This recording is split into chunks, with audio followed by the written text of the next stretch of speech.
Back in the days before the internet in the 80s and 90s, there were these things called catalogues. Were these huge books that had every product known to mankind in it. If you wanted a bed, if you wanted a microwave, if you wanted a VCR, if you wanted a paddling pool, if you just wanted to be decked out head to toe in Puma, it had every product you can imagine. And if you wanted to buy something, all you had to do was fill out a little form at the back and then post it to them with a check or a money order, which is something you would get at the post office. Exchange cash for this money order, post it to them, and then they would post the product to you.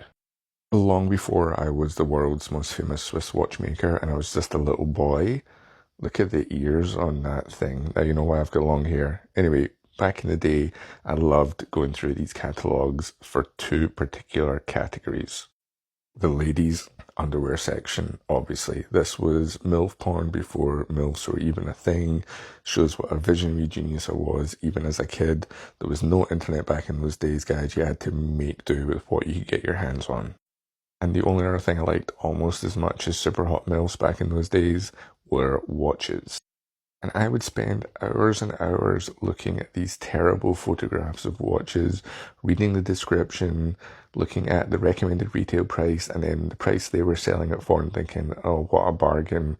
And you wouldn't know anything about the watch, really. You wouldn't know the size, if it would fit you, if the quality was good. It was just all these terrible photographs, but I was absolutely fascinated.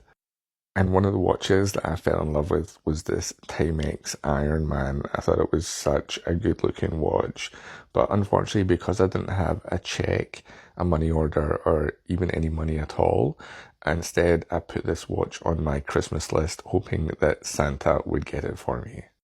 Christmas Day came around though, and the Timex Iron Man was not in my stocking.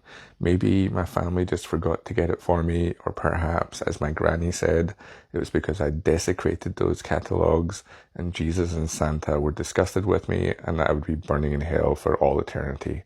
Whatever the reason, I didn't end up getting the watch. And I just saw that Timex did a reissue of it. So I bought one many, many years later. And while the MILFs from the MILFy underwear section of the catalogue are probably all long dead or in some kind of retirement home, I think this actually has stood the test of time. I think it's still a good looking watch, dare I say iconic. And it's only 149 Australian dollars, which, okay, it's more expensive than the £29.95 I could have got it for back in the early 90s, but that's still pretty cheap. In American money, that's between probably $8 US or $8,000 US, depending on what Trump's up to this week. I'm not going to get it for about a week though. I only ordered it about half an hour ago. I hope it's as good in real life as it was in Kay's catalogue in the early 90s. Never give up on your dream, guys. If there's something you wanted to buy as a kid or you wanted to get for Christmas and you didn't get it, now you're an adult, buy it now. You have my permission. Oh, and this isn't a paid ad. I actually spent my money on this thing.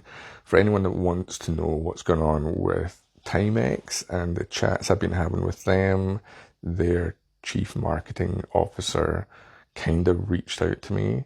So we've been kind of messaging a little bit. So maybe something will happen. I don't know. I'm not keeping my fingers crossed, but I'll keep you guys posted.